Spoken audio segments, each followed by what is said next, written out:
Dobrodošli v oddaji Kako kupiti, prodati in dobro zaslužiti. Danes imamo za vas izjemno zanimive teme, med drugim tudi posnetke s skrito lovsko kamero. Videli boste, kako petelin podi moja sinova po dvorišču. Govorili bomo o tem, kako je možno s prodajo na spletu v Sloveniji zaslužiti, s prodajo kozmetike in ličil. Govorili bomo o tem, kako lahko z brezplačno Googlovo storitvijo zasledujete konkurenco in seveda zopet bomo odgovarjali na vaša vprašanja.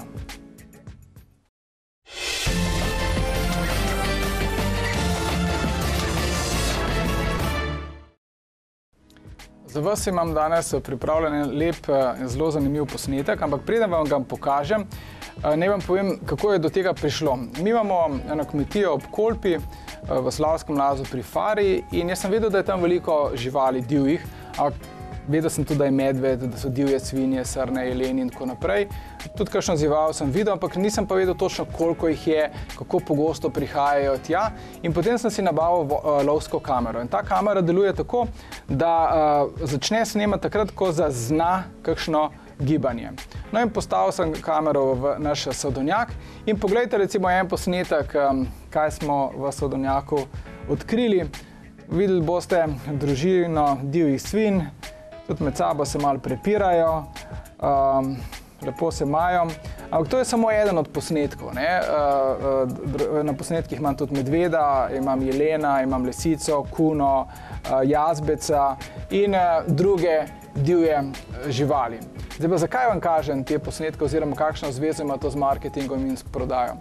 Vsak podjetnik, vsak, ki se ukvarja s prodajo, mora zelo dobro opazovati. Vedeti mora, kje se nahajajo njegove stranke, kako pogosto hodijo stranke k njemu ali pa k konkurenci. Se pravi, čim bolje moramo poznati svoje stranke. In lovci, kot vidite, malo golfajo, s kakšnimi 5 takšnimi kamerami, lahko jih postaviš na različne kraje in gotoviš točno ti kamera zabeleži, ob kateri uri se kateri živali pojavljajo, na katerih mestih, potem se pa 15 minut, preden želiš kakšno žival loviti, odpraviš na določeno mesto in opraviš svoje. Dobro, lovci mi bodo mogoče to zamerili, ampak res je, z današnjimi tehnologijami lahko zelo veliko izvemo o strankah in tudi prav je, da stranke zelo dobro poznamo. Torej, vprašanje za vse podjetnike je, ali opazujete, ali veste, kdo hodi k vam, ali veste recimo, ali se stranke, ki kupujejo na kredit ali pa s kreditnimi karticami, razlikujejo od tistih, ki plačujejo v gotovini, ali se razlikujejo stranke po starosti v smislu njihovih nakupnih navad, ali se mogoče razlikujejo tisti, ki večkrat na teden pridejo k vam, od tistih, ki pridejo enkrat ali pa dvakrat na 14 dni.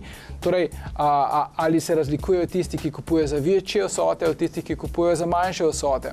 Ko enkrat poznamo navade svojih strank, potem lahko tudi ustrezno preoblikujemo ponudbo. Torej, lovec, ki nima podatkov, bo zelo dolgo čakal na svoj plen.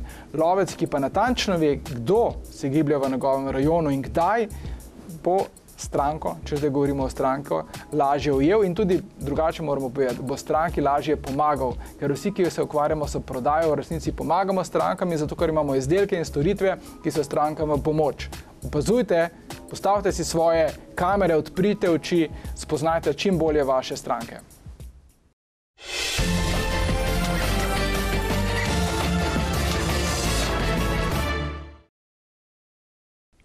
Z mano je danes Maja Švener. Govorila bova o lepih stvareh, o ličilih, kozmetiki. S poslom ste začeli pred 2 leti in pol in kdaj je bilo to, pred kakšnim mesecem, 2 ste dobili nagrado za najpodjetnico leta skupaj z Gregorjem. Zdaj, kako ste se sploh odločili za iti v posel? To je prva stvar in kako, odkje ličila, zakaj? Ja, to me vedno vsi sprašujejo in vsi mislijo, da se v bistvu od malih nog ukvarjam z ličili, da sem mami kradla šminke, pa v bistvu moja zgodba čisto drugačna. Jaz se do poznih najstniških let sploh nisem ličila, nisem vedela, kaj je maskara, nisem vedela, kako se uporablja puder. V bistvu nič mi ni bilo jasno, potem pa počasi pridejo leta, ko se ženska začne rihtati, mi rečemo doma. In v bistvu, kje bi dobila na svetu? V Sloveniji ni bilo nekih spletnih trgovin, v drogeriji je bilo zelo nerodno, ker karkoli sem vprašala, ali niso imele časa ali pa so mi želele prodati najdražje stvari, jaz pa v bistvu nisem poznala izdelkov. In potem pač je prišel čas YouTubea, video tutorial za ličenje. In jaz sem se v bistvu vse tam naučila, pogledala in našla odlično kozmetiko, ki se reče Berry M. In potem v bistvu leto, 2 kasneje sem se odločila, da bi rada nekaj podobnega imela tudi v Sloveniji.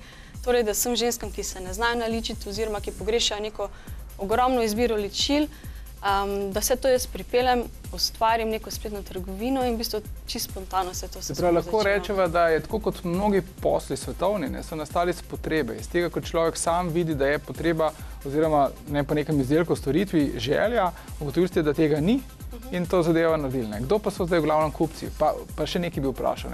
To vse, kar imate, spletna stran Ličila.si je zelo profesionalna. Kje ste se pa naučili tega posla? Internet, odkot informacije, ko v bistvu to je lep poslovni model, tukaj tudi piše, poslali smo že čez 18.653 paketov, se pravi logistika po internet, kako se to nekdo, ki začne s poslom v Sloveniji, lahko nauči? V bistvu jaz sem imela srečo, da sva začela to s fantom Gregorjem. On je že prej programiral, v bistvu na Googlu pa se najde ogromno nekih člankov na svetu, ogromno je knjig, s katerih se lahko nauči in v bistvu začneš in poskušaš. Na spletu je predvsem to super, ker se lahko zelo malim vložkom takoj dobi neke odlične rezultate, lahko se meri rezultate, torej se ne vlaga brez glavo, brez številk. V bistvu bila pa tudi sreča, da je takrat se začela popularizacija Facebooka. Mi smo to pač zagrabili, nismo točno vedeli, kakšna zgodba bo tam, ampak številke so začele naraščati, promet je začel naraščati tudi s pomočjo Facebooka in mi smo to pač popolnoma izkoristili. In trenutno imamo že skoraj 74.000 fanov na Facebooku in je v bistvu tudi en izmed glavnih virov zaslužka. Vsi, ki se zanimajo v tem trenutku, da bi odprli kakšen svoj biznis, in povejte, kako ste dobili prvo stranko, komu ste prvi računi stali. Za začetek je važno, potem to nekdo razume, ja, imam 10.000 fanov ali pa strank, pa narediš iz tega 20.000, to je nekako lažje, Ampak kako začeti, kako ste širili tiste začetne informacije, Začetek me zanima. V bistvu se prav dobro spomnim celo, kjer je bila prva stranka in še vedno je stranka, ampak ne bom povedala zdaj imena pa priimka. V bistvu mi smo začeli že en teden pred uradnim odprtjem, začeli smo 1. aprila 2010 in takrat se je v bistvu postavil landing page, mi temu rečemo. Stran, kamor smo v bistvu usmerili vse oglase na Facebooku in na Googlu. Torej oglaševanje na Facebooku in Googlu je bil začetek. In priporočila prijatelja, to tudi ne? V bistvu še ne toliko na začetku in takrat v bistvu smo pobirali e-mail kontakte. In takoj, ko je bila stran narejena, ko se je dalo online, smo poslali e-mailing in objavili tudi na Facebooku. Na Facebooku smo tudi nabirali fane in smo imeli takrat okoli 1500 že. Danes je sicer to taka majhna številka, ampak takrat za začetek je bilo pa zelo lušno. In v bistvu že, mislim, da 5 minut potem, ko smo odprli spletno stran, smo že prvo naročilo dobili. Kdo pa so stranke? Po nagovoru sodeč, čao, moje ime je Maja. Mora biti mlajše, ne? Ja, to si misli, pa v bistvu sploh ni res, Ne? Ne. V bistvu največ je žensk med 25 in 35 letom, predvsem kupujejo ženske, ki prisegajo na ličila, ki niso testirane na živalih. To je prva stvar. Drugo, prisegajo ženske, ki v drogeriji ne najdejo izdelkov, takšne barvne palete, takšnih izdelkov, ker imamo res ogromno nekih izdelkov, ki jih drugje v Sloveniji ni možno dobiti.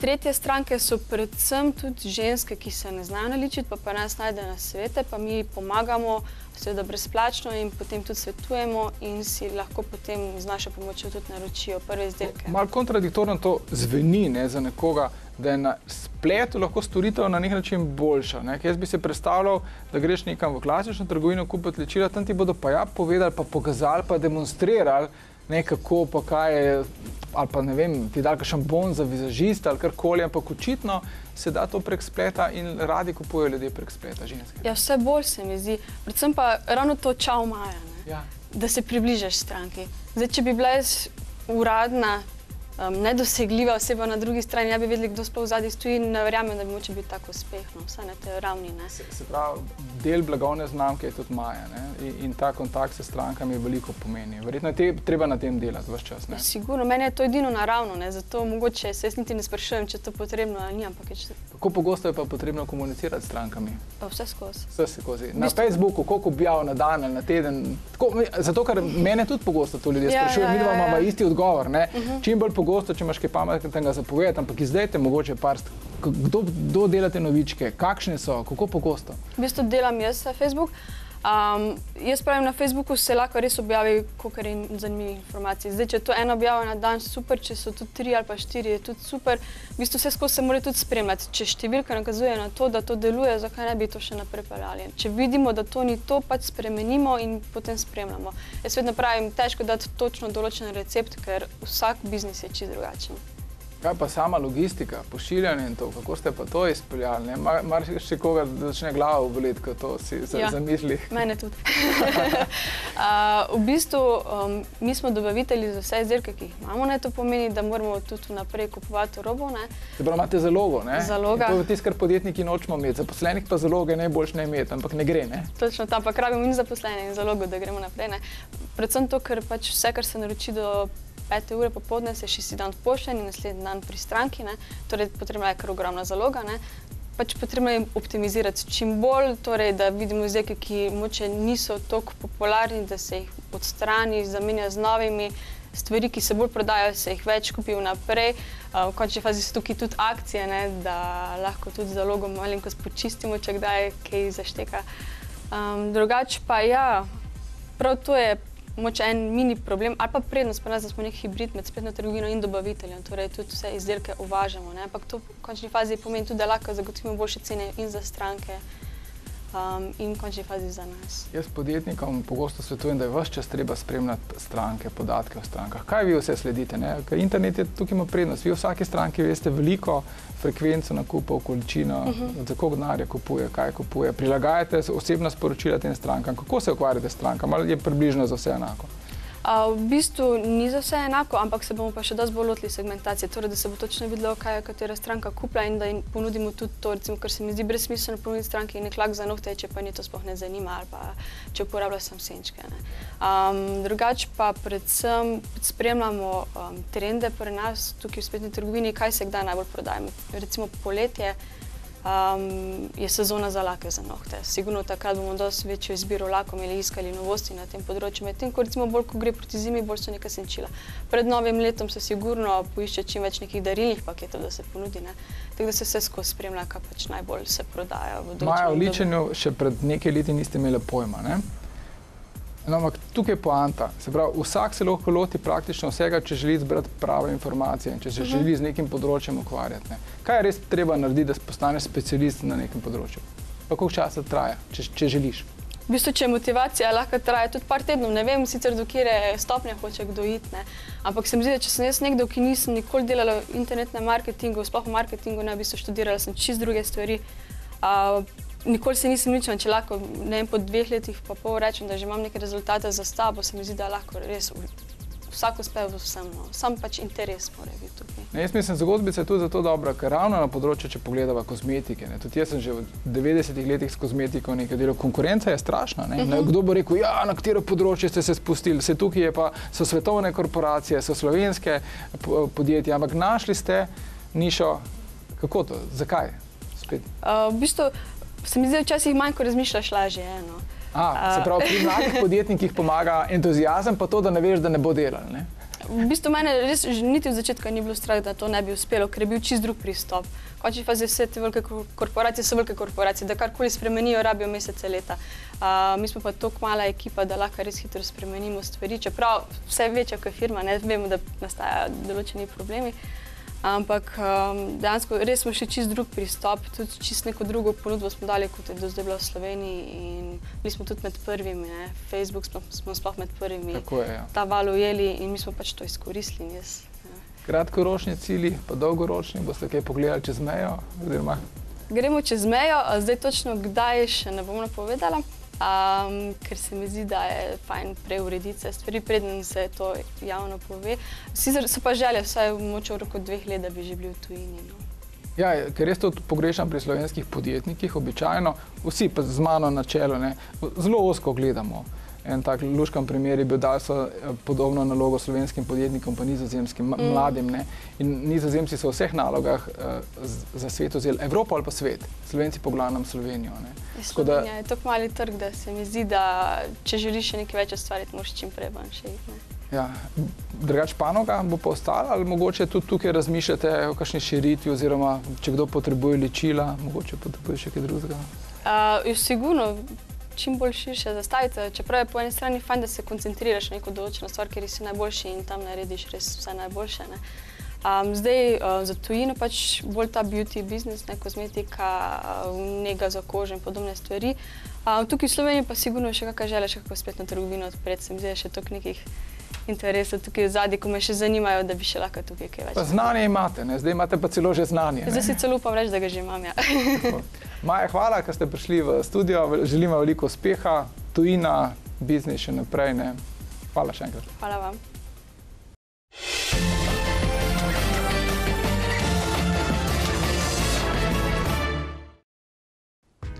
Za vas imam spet en posnetek. Tokrat boste na posnetku videli moje sinova.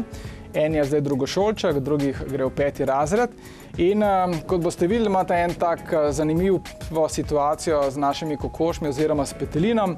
Ja, letos sem se tudi jaz marketinško odboru odločil, da bom redil kokoši. Imamo kokoši nesnice, piščance, pa tudi v Ivančni Gorici sem kupil petelina. No, zdaj si pa poglejmo, kako to zgleda na našem dvorišču v Kostelu.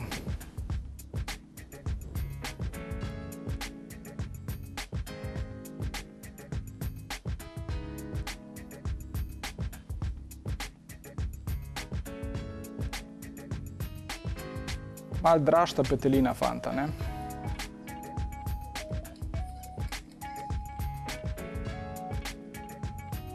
Kakor ste videli, naš petelin opravlja svojo vlogo in dela točno to, za kar je v bistvu tudi petelini verjetno so, ne?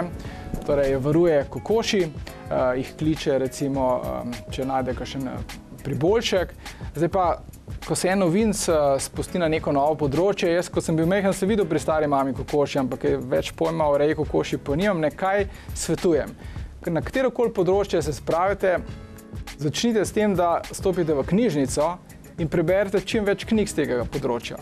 Jaz recimo sem nabavil en cel kup knjig o reji kokoši v manjših jatah. To sem prebral, ugotovil sem, da so v Sloveniji 3 vrste kokoši najpogostejše, ne, so grahaste, so rjave, so belke. Ugotovil sem, da so po 20. tednu običajno nesejo jajca. Ugotovil sem, da enkrat na dan nesejo jajca, običajno ob isti uri. Prebral sem, katera hrana jim najbolj paše, kako je potrebno za njih poskrbeti. In v knjigah se najde zelo veliko informacij. Torej, svetujem vam, na katerokoli področje, sploh poslovno področje, recimo se spravite, najprej pogledajte veliko znanja v knjigah. Sposodite si čim več knjig z določenega področja. In drugi nasvet, ki deluje v vsakem poslu, je poiščite si mentorja. Mi smo seveda našo sosedo na vasi tudi vprašali določene stvari, ki jih ni v knjigah, pa tudi pokazala nam je, recimo, kako se piščanca potem tudi pripravi za to, ne, da se ga zakolje in pripravi za, da ga damo v hladilnik ali pa skrinjo ali potem pa spečemo. In najlepše se določenih stvari naučimo, če imamo enega mentorja, ki nam vse lepo razloži. Torej naslednjič, ko se boste lotili česarkoli, knjiga in mentor in uspeh je zagotovljen.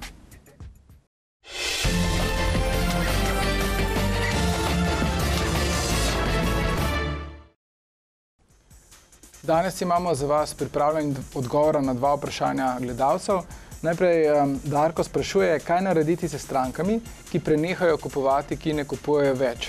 Verjetno se bomo vsi strinjali, da v vsakem poslu obstajajo stranke, ki odidejo. In zdaj, zakaj stranke sploh odhajajo? Eden razlog je takšen, ki ga ne moremo preprečiti. Stranka lahko umre, stranka se lahko preseli, torej obstaja nek objektiven razlog, ki se ga ne da preprečiti. Potem nekatere stranke odhajajo zato, ker niso zadovoljne s kakovostjo izdelkov ali storitev, vendar pa moram povedati, da so takšne stranke običajno v manjšini. Večinoma stranke odidemo in ne kupujemo več pri nekem podjetju, še sami ne vemo zakaj, naveličamo se, mislimo, da je podjetju vseeno, pozabimo na to podjetje. Torej odgovor, Darko, bi bil v bistvu dokaj enostavno, pa v praksi ga bo potrebno uresničiti. Komunicirajte bolj pogosto s strankami, predvsem pa komunicirajte s tistimi strankami, ki so odšle. Najprej vas moram pohvaliti, da ste sploh ugotovili, da odhajajo. Če imate še seznam tistih, ki ne kupujejo več, recimo to lahko vidite po vaših računih, vam svetujem, da jim preprosto napišete recimo pismo, pogrešamo vas, spoštovana stranka, opazili smo, da vas za 1 leto že ni bilo pri vas, a smo naredili kaj narobe, potem pa dodate še kakšno akcijsko ponudbo in vidite, kaj se bo zgodilo. Moja napoved je, da se bo okoli 10%, 15% strank vrnilo. Poskusite, pa nam potem javite, kako je bila ta akcija uspešna. Potem imamo pa še vprašanje gledalke Marije. Ona pa, ja, dokaj tipično vprašanje za današnje čase, pravi, konkurenca nelojalno tekmuje z nižjimi cenami, kaj naj naredim? Mnogi podjetniki razmišljajo tako in se pritožujejo nad konkurenco, ki znižuje cene, ampak na dve stvari moram tukaj opozoriti. Prva zadeva je, ali je to sploh res. Ali res konkurenca tekmuje nelojalno ali neupravičeno znižuje cene. Torej, gospa Marija, če ste res dobro naredili domačo nalogo in če poznate svoj posel do obisti, potem veste tudi, kakšna je recimo kalkulacija cene konkurence in veste, da če po tej ceni prodajajo in delajo izgubo, potem dolgoročno to ne bo uspešno. Vendar pozor, pogosto se zgodi, da podjetniki mislijo, da nekdo konkurira nekonkurenčno ceno, v resnici ima pa drug poslovni model. Poglejte recimo nizkocenovne letalske prevoznike, klasične letalske družbe, od Adrije pa tudi svetovnih znanih letalskih družb, so mislili, da nizkocenovni prevozniki na nek način golfajo, da znižujejo ceno, da je to ne bodo zdržali. Ampak pokazalo se je, da imajo drugačen poslovni model in lahko dolgoročno poslujejo s tako nizkimi cenami. Torej, prvo se moramo vprašati, ali konkurenca si lahko privoščiti tako nizke cene ali si jih ne more privoščiti. In drugo pomembna stvar je, dajte premisliti malo, kako ponujate vaše izdelke in storitve. Vse preveč slovenskih podjetij, preveč, ko ponujajo izdelke, sami govorijo o cenah, govorijo o znižanjih in na nek način stranke navadijo na znižanje. Potem v bistvu stranke, če jim ves čas govorite, mi smo cenejši, mi smo ugodnejši, bodo od vas zahtevali nižjo ceno. Torej, premislite, kaj lahko sami naredite, zato da ne bodo ves čas pritiskali na vaše cene. Če pa ste prepričani, da nekdo tekmuje z nizkimi cenami in da tega ne more zdržati in da v zadnji ni prave matematike, potem pa bodite pomirjeni. Takšna podjetja bodo čez nekaj časa izginila.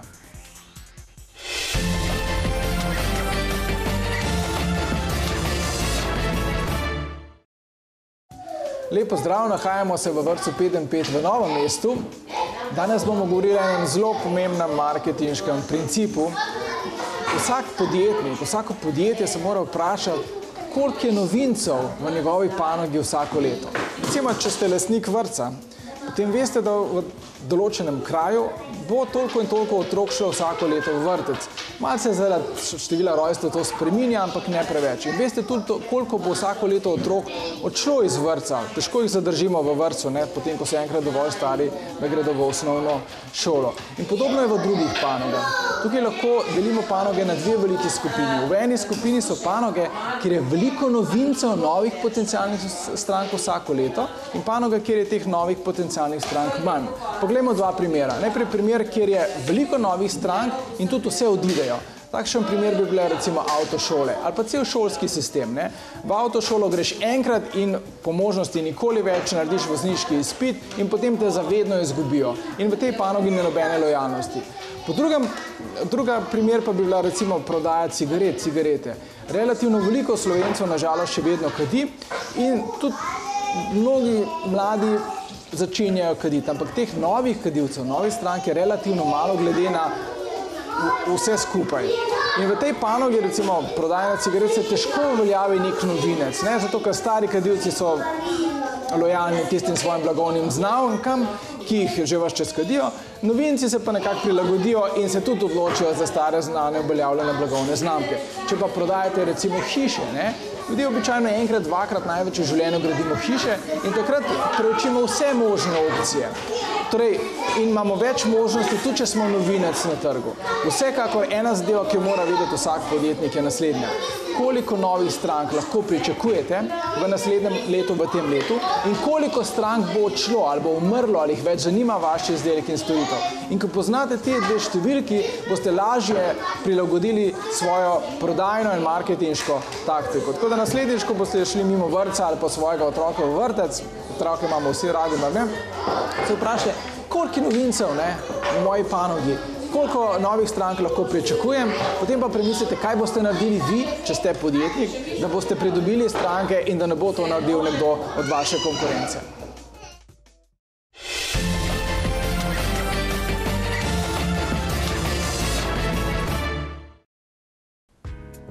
Danes vam bom predstavil zelo uporabno in enostavno rešitev, ki jo je za nas pripravil Google. Ta storitev je brezplačna, imenuje pa se Google opozorila oziroma v angleščini Google Alerts. Kako zadeva deluje? Zelo preprosto. Vpišemo katerokoli besedo, ki želimo, da jo Google za nas redno spremlja in kadarkoli se bo kaj iz te panoge pojavilo na spletu, nas bo Google na to opozoril. Poglejmo, to bom demonstriral na mojem računalniku. Recimo, da vpišemo v vaš kanal in nastavimo recimo vse rezultate, da me spomni Google enkrat na teden, samo najboljše rezultate, vpišemo svoj spletni naslov, lisac-lisac.si in ustvari Google opozorilo.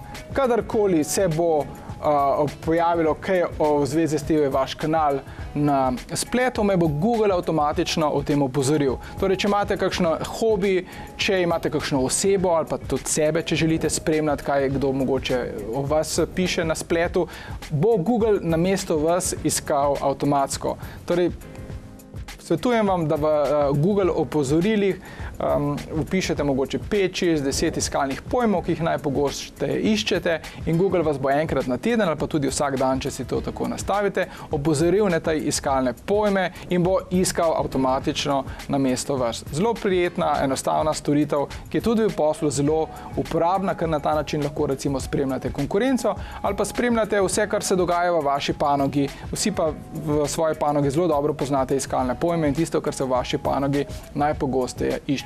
Torej, Google opozorila.